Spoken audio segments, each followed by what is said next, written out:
제가 구기 종목 중에 즐겨보는 스포츠가 있습니다. 구기 종목이 바로 야구입니다. 제가 지금은 이제 어떤 팀의 팬이 아니에요. 근데 좋아하는 선수는 있습니다. 누구냐면 바로 이정후라는 선수입니다. 잘 아시겠죠? 바람의 아들 이종범 선수의 지금 이제 감독이죠. 감독의 아들입니다. 그래서 바람의 손자라고 하죠. 예, 이제 7년 동안 이제 우리나라에서 국내 리그에서 뛰고 다 차서 이제 해외 메이저리그 진출하려고 지금 포스팅 중에 있다고 하죠. 굉장히 대단한 선수입니다.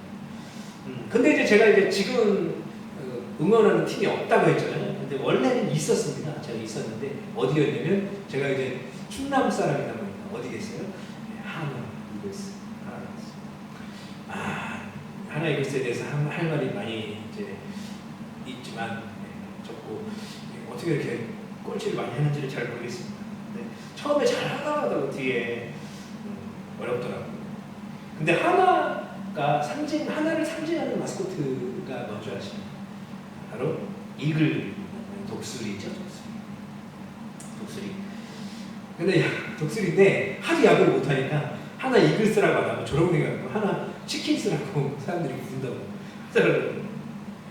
근데 이제 하나 팬들은 지금도 이제 이게 이제 기독교 용어는 아니지만 보살이라고 할 정도로 계속 참아주면서 응원하는 사람들이라고 하잖아요. 그 사람들은 지금도 그분들은 하나가 진짜 이글, 독수리처럼 지금 비상하기를 언제 비상할지 그것을 기다리고 있다고 하고 있습니다.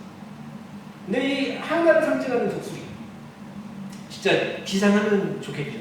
굉장히 그 기대가 되는 또 용맹한 그런 멋있는 그런 생각이 드는 새 아닙니까? 독수리.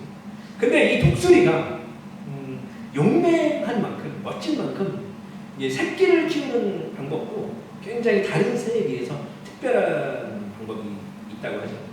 독수리는 새끼를 낳으면 그 새끼가 이제 날 수 있을 때쯤이 되면 절벽 위에서 새끼를 떨어뜨린다고 합니다. 근데 이런 행동은요, 떨어지고 죽으면 말고 하는 죽이려고 하는 행동이 아니라 새끼가 올바르게 비행할 수 있도록 그 비행을 가르치기 위함입니다. 그래서 새끼가 이제 바닥에 닿기까지 잘 날지를 못해서 떨어질 것 같다 싶으면 어미가 다시 새끼를 날개로 받아서 위로 올린다고 합니다. 그래서 이 과정은 새끼에게 또 어미에게 고난이라고 표현할 게 아니라 뭐라고 표현해야 맞을 것 같아요? 연단이라고 표현해야 맞을 것 같아요. 어미가 새끼를 연단시키고 고난을 주는 게 아니라 연단시키고. 오늘 본문은요, 요셉 이야기를 담은 창세기 40장. 내용을 보면 마치 고난당하는 듯 한 요셉의 삶을 볼 수 있습니다. 근데 오늘 이제 그 고난당하는 것 같은 그 요셉의 삶을 보면서 하나님께서 마치 독수리와 같이 우리를 시험하시는, 연단시키는 그 방법을 깨닫는 시간 되기를 원합니다. 혹시 지금 말씀을 듣고 계신 우리 성도님들 중에서 마치 내가 고난당하는 것 같다, 몸과 마음이 어렵다, 이렇게 생각 드는 상황에 놓인 채 하루하루를 보내고 계신 성도들이 계실 수 있습니다. 그런 성도님들 계시다면 위로받기를 바랍니다. 또 도전받은 시간 되기를 바랍니다. 하나님께서는 저 여러분을 너무도 사랑하십니다. 하나님은 사랑이십니다. 근데 분명 그래서 우리를 사랑하시는데 때로는 어려움의 시간을 통해서 고난과 같은 그런 체험을 통해서도 우리를 연단하신다는 사실을 여러분 기억하기를 소망합니다. 오늘 말씀은 요셉이 애국의 국무총리가 되기 위한 필수적인 이야기를 담고 있습니다. 어떤 이야기가 나오나요? 요셉이 바로를 노하게 만들었던, 그래서 감옥에 갇혔던 두 관원장을 수종드는 가운데에 생긴 일화를 담고 있습니다. 이들은 바로, 애국왕 바로의 두 관원장이었는데요. 누구였습니까? 한 사람은 술 맡은 관원장, 한 사람은 떡 굽는 관원장. 그런데 이 둘이 같은 날 서로 비범한 꿈을 꿉니다. 이것을 요셉이 해몽하는 일화를 담고 있습니다. 그 꿈 이야기는 오늘 말씀에서는 담지는 않겠습니다. 우리가 알고 있지만 그 꿈을 요셉은 해몽을 해요. 그런데요, 이야기, 요셉이 꿈을 해온 이야기가 그냥 단순히 요셉이 자기의 능력으로, 자기의 지혜로 그 뜻을, 꿈의 뜻을 풀어주었다라고 해석하고 끝나기에 이제 어울리는 이야기가 아니죠. 왜냐하면 이 이야기에는 하나님의 깊은 섭리가 담겨있기 때문이에요. 단순히 요셉이 국무총리가 될 능력이 있는 사람이다라는 것을 증거하는 이야기가 아니라는 것이죠. 하나님의 섭리가 담겨있어요. 하나님의 섭리로 말할 수 있는 오늘 본문 요셉의 이야기에서 우리는 하나님의 섭리의 교훈을 두 가지로 발견할 수 있습니다. 그 두 가지 중에 첫 번째는 무엇이냐면 요셉의 고난은 하나님의 뜻이다 라는 것입니다. 제가 고난이라는 단어, 아까 고난이 아니라 연단이라고 얘기를 했지만 일단 우리가 표면적으로 봤을 때는 고난이잖아요. 우리가 요셉을 봤을 때 고난이죠. 그래서 요셉의 고난은 하나님의 뜻이다. 우연이 아니고 하나님의 뜻이다. 요셉은 젊어서부터 엄청난 고난을 받았죠. 보통 사람이 감당하기 힘든 고난과 억울함입니다. 17세기에 17살 형들에 의해서 구덩이에 던져지죠. 죽음의 고비를 첫 번째 맞습니다. 그리고 이제 팔려가죠. 애굽의 상인들, 이스마엘 상인. 팔려가서 28살 때까지는 애굽의 친위대장 보디발의 종으로 지냅니다. 근데 황당하게 종으로 팔려온 것도 굉장히 억울한데 이제 친위대장 보디발의 아내와 얽혀갖고 억울한 누명을 쓰고 이제 감옥에 들어갑니다. 그래서 30살 때까지 죄수로 지내지. 그런데 요셉이 겪었던 이 엄청난 고난이 결과적으로는 요셉에게 해를 끼친 것이 아니라 인생을 나락에 가게 만든 것이 아니라 뭐가 되었다? 축복이 되었다. 그 과정을 성경에서 뭐라고 말하냐면 형통이라고 표현합니다. 이 사실을 우리는 이미 나중에 국무총리가 되었다는 말씀을 통해서 이미 알고 있죠. 그러면 요셉의 고난이 왜 축복일까요? 요셉의 고난이 왜 형통이라고 말할 수 있었을까요? 바로 요셉의 고난은 하나님의 계획하에 있었기 때문이에요. 요셉을 통해서 요셉뿐 아니라 그 아버지 이스라엘의 모든 가족들, 그 자손들을 구원하시려는 하나님의 섭리가 있었다라는 사실이죠. 형들의 미움을 받아서 애굽에 팔린 것, 또 보디발 아내의 모함으로 억울하게 감옥에 갇히게 된 것도 모두 하나님의 계획하에 있었다라는 사실입니다. 물론 이제 우리는 성경을 읽으니까 쉽게 그렇구나 하는 것이지만, 근데 사실 그래요. 요셉도요. 지금 물어볼 수는 없겠지만 아마 자기의 인생이 하나님의 손에 지금 달려있다, 하나님의 섭리에 지금 안에 있다라는 것을 분명히 굳게 믿었을 거예요. 말씀을 통해 요셉의 모습을 보면 그렇잖아요.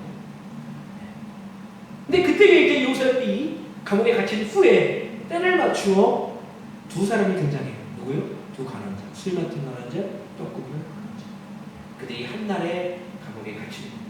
1절에서 3절까지의 말씀을 함께 읽어보겠습니다. 1절에서 3절. 그 후에 애굽 왕의 술 맡은 자와 떡 굽는 자가 그들의 주인 애굽 왕에게 범죄를 자가 바로가 그 두 간원장 곧 술 맡은 간원장과 떡 굽는 간원장에게 노하여 그들을 친위대장의 집 안에 있는 옥에 가두니 곧 요셉이 갇힌 곳이다. 아멘.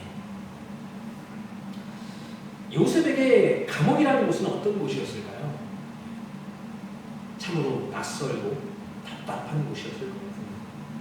그리고 억울함을 가지고 왔기 때문에 더 외로운, 자기 편이 없지 않습니까? 가족까지도 버리지 않았어요. 외로운 장소였을 거예요. 그런데 그곳은 이스라엘 백성들을 구원할 리더를 양성하는 훈련 장소였다라는 것입니다. 제가 전담 사역자로 서울에서 사역을 한 적이 있습니다. 해화교회라는 교회인데요. 그때는 이제 교회 안에 있는 사택에서 살았어요. 그래서 이제 평일에 누가 교회에 오시고 가시는지를 다 알았어요. 저녁에도 퇴근 후에도 누가 교회에 왔는지 안 왔는지를 제가 다 알고 있습니다. 근데 그런데 그 중에 이제 교회를 자주 오는 사람이 있었어요. 누구냐면 청년이에요. 청년 자매. 이 자매가 어떤 자매냐면 서울신대 교회음악과 피아노 전공인 자매였어요. 근데 이 친구가 굉장히 대단한 친구였습니다. 참 대단하다고 생각되는 것이 뭐냐면 항상 교회를 와서 피아노 연습을 하는데 제가 이제 음악을 좋아하니까 저도 그 피아노 소리에 관심을 갖잖아요. 근데 매일매일 듣다 보면 이게 일주일, 2주일 맨날 같은 음악만 치고 있어요. 같은 노래만 치는 거예요. 와, 저렇게 치면 질리지 않나? 할 정도로. 겨울에도 난로에 손을 언손을 딱 달래가면서도 열심히 연습하는 거예요. 아, 저는 그렇게 하려면 못할 것 같아요. 근데 왜 그렇게 연습을 했느냐? 이 친구는 그때가 대학교를 졸업했을 때인데도 연습을 엄청 하더라고요.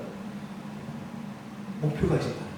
그 목표가 뭐냐면 독일로 유학 가는 것이었습니다. 그래서 그 목표를 가지고 연습을 열심히 했다는 거예요. 지금은 어떻게 됐을까요? 그 자매가? 제가 예화로 얘기한다는 건 독일 가 있는 거죠. 지금 독일 유학에 가 있어요. 몇 년 전부터 유학 가 있고 얼마 전에 다시 한국 왔다가 또 유학 독일로 돌아갔습니다. 지금 소통을 하는데 굉장히 대단한 친구예요. 사실상 음악으로만 대학만 졸업하는 것도 대단한 거 아닙니까? 근데 그 자매는요, 대학교 다닐 때도 실기 시험 때만 되면 엄청나게 피나게 연습했어요. 그래서 실전 연습도 했는데 저랑 아내랑 어머니하고 그 자매 어머니하고 또 이제 청년들하고 와달라고 요청해요. 2층 본당에 와달라고. 그리고 이제 와서 앉아 있어요. 그럼 거기 앉아서 실기 시험 하듯이 치는 거예요. 거기서. 왜요? 실전에 심사위원들 사람들이 있을 때 쳐야 되니까요. 그 정도로 열정이 있는 친구였어요. 근데 이제 대학 졸업했으면 아예 더 이상 안 해도 되잖아요. 근데 더 혹독하게 유학 준비를 하다는 거죠. 근데 저도 이제 그 한 분야에 계속 파본 적이 있지만 저도 음악을 한 분야를 엄청 팠는데 어떤 분야의 전문가로 성장을 하려면 그런 부단한 노력은 분명히 있어야 돼요. 연단의 과정도 분명히 필요하다는 것을 저도 알고 우리 성도님들도 분명히 알고 계실 거예요. 근데 직장에서 전문가 되는 것도 그렇잖아요. 그렇죠? 여러분 어떤 일을 하나님 맡기시든 어느 자리에 두시든 기도하며 노력하는 여러분의 자리가 형통의 자리이기를 소원합니다. 요셉은요 17세에 애굽에 팔려와서 28살 때까지 종의 삶을 살았다 했어요. 30살 때까지 죄수로 살았다 했어요. 13년 만에 혹독한 그 훈련의 과정을 거쳤어요. 그런데 왜 하나님께서 그 오랜 시간 13년이라는 세월을 연단하셨냐 하는 이유가 있다라는 것이죠. 이유가 뭘까요? 요셉을 그만큼 크게 사용하시기 위함이었다. 요셉은 고난을 통해 많은 것을 배우고 성숙한 사람으로 연단되어진 것 같습니다. 그 중에서 가장 이제 연단받은 게 뭐였을까 생각해보면 가장 큰 훈련은 사람에게 의지하지 않는 것이었지 않았을까. 하나님께 의지해야 된다는 것을 뼈저리게 느꼈을 것이다. 사람들은 그렇잖아요. 힘 있는 사람한테 의지하기를 원하지 않습니까? 그래서 그 사람으로 인해서 자기도 좀 덕을 보고자 하는 마음이 있어요. 근데 이것은 올바른 생각은 아닙니다. 왜냐하면 자립심이 약해지는 거예요. 사람에게 의지하는. 남을 의지하는 습관이 생기는 것이죠. 그럼 나중에 낭망의 자리에 오게 되신다면 믿었는데, 당신을 믿었는데 이게 하나님을 의지하지 않고 사람만 의지하는 사람의 삶입니다. 하나님께서는 요셉을 젊은 나이에 노예와 죄수의 그 자리에 세우시면서 고난을 느끼게 하셨어요. 근데 고난을 주신 이유가 뭐라고요? 사람 의지하지 말고 하나님 의지하고. 그래서 가족들한테 배신당하는 거예요. 그 보고 싶은 아버지 얼굴도 못 보는 거예요. 부모님도 형들도 의지하지 않게 만들지. 또 보디발도 의지하지 않게. 자기를 믿는 사람 아닙니까 보디발? 근데 그 보디발도 의지하지 않게. 그 아내도 의지하지 못하도록 아예 떼어놓는 거 아닙니까? 그 보낸 곳이 어디라고요? 최종 곳이 감옥입니다. 아무도 그제 없는 거예요, 자기가.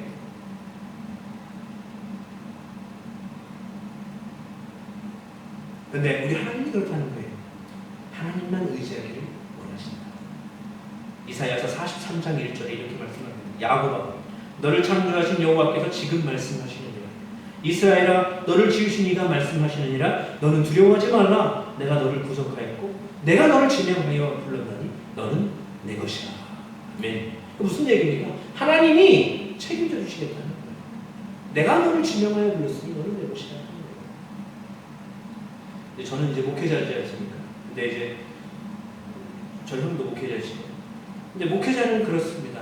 내가 목회의 길에 뛰어들었다라고 표현하지 않습니다. 뭐라고 하나요? 하나님이 부르셨다는 길을 하죠. 이거 믿음의 고백이잖아요. 하나님이 부르셨다. 그러면 누가 책임져 주실 걸 믿어요? 하나님이 인생 책임져 주실 걸 믿는 거예요. 근데 하나님이 놔주시는 자리는 다 다르죠. 이 세상에 많은 목회자들이 다 큰 교회 목회하지 않지 않습니까? 그렇죠?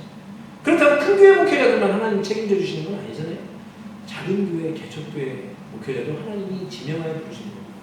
그래서 너는 내 것이라 하는 거예요. 하나님이 책임져 주실 것을 믿고 나아가는 것입니다. 목회자도 하나님 의지하면서 나아가는 거예요. 우리 성도님들도 언제나 변함없이 살아가시는 분, 우리를 책임져 주시는 분은 사람이 아니라 오직 하나님이심을 고백할 수 있기를 원합니다. 이 하나님께서 요셉을 마치 고난 같은, 그러나 고난이 아닌 연단을 통해서 하나님을 더 의지하고 하나님께 쓰임받는 사람이 되게 하신 것을 믿으시기 바랍니다. 이제 2023년이 한 달도 채 안 남았습니다. 올해 어떤 고통의 시간들이 성도님들에게 있으셨나요? 무엇 때문에 고통 당하셨고 누구 때문에 힘들어하셨습니까? 근데 그것이 고난이 아니고 하나님이 함께 하시는 연단의 과정이었음을 믿고 또 이제 앞으로 회복해 하시고 우리를 일으키시는 하나님만 의지하며 나가는 저 여러분 믿음 될 수 있기를 간절히 소망합니다. 오늘 본문을 통해 얻을 수 있는 교훈 중 하나가 고난에는 하나님의 뜻이 있다. 그럼 다른 하나는 무엇일까요? 다른 하나는 고난 중에 섬겨라 하는 것입니다. 고난 중에 섬겨라. 사람에게 고난이 닥치면 보통 불평을 하고 하나님을 원망합니다. 그리고 현실을 부정하기도 하죠.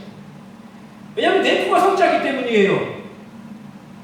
그렇기 때문에 남을 도와주기가 쉽지 않죠. 지금은 이제 또 경제적으로도 어렵다고 하지 않습니까? 세계가 이제 코로나 시기를 지나면서 아직까지도 경제적으로 전체적으로 더 어렵죠. 더 도와주기가 어렵고 더 선교하기가 어렵고 구제하기가 어려운 때입니다. 그러나 요셉은 노예로 팔려갔을 그때에 또 죄수가 되는 그 고난 가운데에서도 하나님을 원망하거나 불평하지 않았습니다. 오히려 자기도 고난 받는 상황임에도 불구하고 어려운 사람들을 도왔습니다. 4절을 봅니다. 4절. 친대장이 요셉에게 그들을 수종들게 하며 요셉이 그들을 섬겼더라. 그들이 갇힌 지 여러 날이라. 요셉이 그들을 섬겼다. 여기서 섬겼다라는 말은 마치 하나님을 섬기듯이 최선을 다해 섬겼다. 이것을 의미하는 거예요. 그냥 이제 심부름했다 이게 아니, 이 정도가 아닌 거예요. 섬겼다는 거. 자기의 최선을 다해서 수종합니다. 우리는 하나님의 자녀로서 우리가 힘든 상황에 처할지라도 이웃을 돌아보고 나보다 더 어려운 사람들을 섬겨야 하는 줄 믿습니다. 이웃에게 관심을 줘야 돼요. 그래서 하나님에게 명령하신 두 가지는 하나님 사랑, 두 번째는 뭐예요? 이웃 사랑이에요. 나 사랑이 아니에요. 이웃 사랑. 뭐 가족 사랑? 아닙니다. 뭐예요? 직장 사랑? 아니잖아요. 뭐라고 해요? 이웃 사랑. 그 이웃은 내가 아는 지인만 해당되는 것도 아닙니다. 내가 아예 보던 사람도 다 이웃입니다. 예수님도 사람들을 섬기셨어요. 또 십자가에 달려 돌아가시면서도 원망하지 않았잖아요. 사람들을. 오히려 그들을 위해서 기도하셨습니다. 난 저들은 저들의 죄악을 알지 못합니다. 저들을 사하시옵소서. 하잖아요. 요셉은요, 그 감옥 안에 있는 사람들, 특별히 이제 오늘은 두 관원장을 섬겼다 하지만 아마 다른 사람들도 많이 배려하고 섬겼던 사람입니다. 5절에서 7절 말씀을 보겠습니다. 5절에서 7절 시작. 옥에 갇힌 애국 왕의 술 맡은 자와 떡 굽는 자 두 사람이 하룻밤에 꿈을 꾸니 각기 그 내용이 다르더라. 아침에 요셉이 들어가 보니 그들에게 근심에 빛이 있는지라 요셉이 그 주인의 집에 자기와 함께 갇힌 바로의 신하들에게 묻되 어찌하여 오늘 당신들의 얼굴에 근심의 빛이 있나이까. 아멘. 감옥에 갇힌 바로의 두 간원장이 지난 밤에 꾼 꿈으로 인해서 근심하고 있을 때 요셉이 그들의 얼굴에 근심빛이 가득한 것을 보았다라고 합니다. 그리고 그 이유를 묻죠. 이것은 무엇을 의미하냐면 요셉이 평소에 그들의 낯빛, 그들의 그런 모습에 관심을 갖고 있었다라는 거예요. 관심을 줬다. 뭐 어떤 모습이 있나 이걸 관심을 둔 게 아니라 지금 심리가 어떤지, 마음이 어떤지, 뭐에 어려워하고 있는지 이것에 관심이 있었다라는 거예요. 근데 어떻습니까? 감옥, 아까 말씀드렸듯이 굉장히 외로운 곳이에요. 억울하게 갇힌 곳이지 않습니까? 자기 한 몸 돌보기도 지금 어려워. 낯선 곳 아닙니까? 그런데 다른 사람의 근심까지 챙긴다는 건 결코 쉬운 일이 아니죠. 제가 전에 사역했던 교회에 일찍 권사님 되셨던 분이 한 분 계셨습니다. 근데 남자 권사님이에요. 그분이 남자 권사님인데 그분과 이야기를 나눴어요. 그 당시에 그분의 직업이 쿠팡맨이었습니다. 쿠팡 물류창고에서 지게차로 이제 물품을 나르는 일을 담당하고 계셨어요. 근데 쿠팡맨들은요 출근 시간이 굉장히 애매해서 끼니를 맞추기가 쉽지 않다고 해요. 쉬는 시간도 굉장히 애매하다는 그런 애로사항은 지금도 있습니다. 지금. 그런데 하나 참 이제 말씀을 들으면서 인상 깊은 건 뭐였냐면 쉬는 시간에 일반적으로 다른 분들은 자기 쉬기 바쁘다고 해요. 근데 이 권사님은 쉬는 시간에 뭘 하냐면 직장 곳곳을 다니시는데 이곳저곳을 살피신다고 해요. 무엇 때문인가 했더니 함께 일하는 사람들에게 인사도 하러 다니고 안부도 묻고 그렇게 하신다고 하더라고요. 그게 너무 좋대요. 자기. 물론 이제 취직한 지가 얼마 안 되실 때였었거든요. 그래서 좀 더 이제 살피는 것도 있었겠지만 얼마나 어렵겠습니까? 지금도 쿠팡맨하면 어려운 거예요. 여러분 다 아시잖아요. 근데 함께 일하는 분들을 가서 위로해주고 살펴보신다는 것, 여러분 그것을 떠올려 볼 때 이것이 그리스도인의 모습이 아닌가, 직장에서의 그리스도인의 모습이 아닌가라고 생각하게 되었었어요. 우리는 보통 남을 돕자 이렇게 말하면 나도 어려운데 남을 어떻게 돕냐고 말합니다. 내가 지금 병이 나서, 내가 지금 사업이 힘들어서, 내가 학업의 스트레스가 너무 많아서, 내가 영적인 문제로 힘든 상황이라서 내가 이 상황을 좀 벗어나면 그때 좀 돕겠다 이렇게 얘기를 하죠. 언제 돕습니까? 요셉은 자신도 죄수로 힘든 상황인데도 주변 사람들의 어려움을 외면하지 않았어요. 자기 일이냐 고민했어요. 더욱 그 요셉의 그 성품, 그것은 하나님뿐 아니라 사람도 인정했다는 걸 우리가 볼 수 있어요. 4절 말씀 아까 읽었지만 다시 한번 읽어봅니다. 시작. 친위대장이 요셉에게 그들을 수종 들게 하며 요셉이 그들을 섬겼다. 그들이 갇힌 지 여러 날이라. 물론 이제 감옥에 갇혔던 그 간원장들이라는 사람들은 높은 사람들이죠. 관원도 아니고 관원장 아닙니까? 그리고 술 맡은 관원장, 떡 굽는 관원장이면 바로 앞에서 진상했던 사람들 아니겠어요? 친위대장이랑 비교했을 때 누가 높았을지는 모르겠습니다. 근데 어쨌든 간에 감옥에 갇혔음에도 불구하고 누군가는 수종을 들어줄 사람이 필요한 그런 직급이었다라는 거예요. 근데 그것을 누가 임명했습니까? 성경에는 친위대장. 거기가 친위대장의 감옥이에요. 친위대장 누가요? 보디발이 직접 임명했어요. 근데 누구를 택했어요? 요셉을 택했다. 근데 그가 택했던 요셉이 속된 말로 빼내치게 하려고 요셉을 고른 게 아니에요. 힘들게 하려고 고른 게 아니에요. 아무나 중에 하나가 아니었습니다. 감옥에 갇히기 전 요셉은 보디발의 종이었잖아요. 그때 얼마나 충성스럽고 지혜롭게 일을 하는지 이 보디발이 자기 아내 하나 빼고 내가 모든 것을 너에게 다 맡기겠다라고 할 정도였습니다. 이 사실을 이미 알고 있는 이 보디발이 가장 신뢰하고 믿음직한 요셉에게 그 중요한 두 간원장을 섬기게 했다는 사실입니다. 요셉에게 맡기면 진짜 성심껏 정성을 다해서 진심으로 또 열심히 일할 거라는 것을 알고 있었기 때문에 이미 인정받은 사람이 요셉입니다. 예수님께서 그러셨잖아요. 내 이웃을 영혼과 같이 살아라. 우리도 요셉과 같이 자기만이 아니라 주위에 있는 형제들과 이웃들에게 따뜻한 관심을 가져야 함을 잊지 말아야 합니다. 그 섬김을 통해서 우리는 세상의 빛과 소금의 역할을 감당할 수 있음을 믿습니다. 우리를 통해서 그리스도의 사랑이 전파되기를 원합니다. 우리의 삶 속에서 혹시 연단의 가정 가운데 있을지라도, 나도 어려운 가운데 있을지라도 나의 삶뿐 아니라 이웃들의 삶에도 관심을 갖고 그들을 섬기며 그들을 위해 기도하는 성도로 살아가는 저 여러분 될 수 있기를 간절히 소망합니다. 말씀을 정리하겠습니다. 요셉은 8절 말씀에 이렇게 기록합니다. 그들이 그에게 이르되 우리가 꿈을 꾸었으나 이를 해석할 자가 없도다.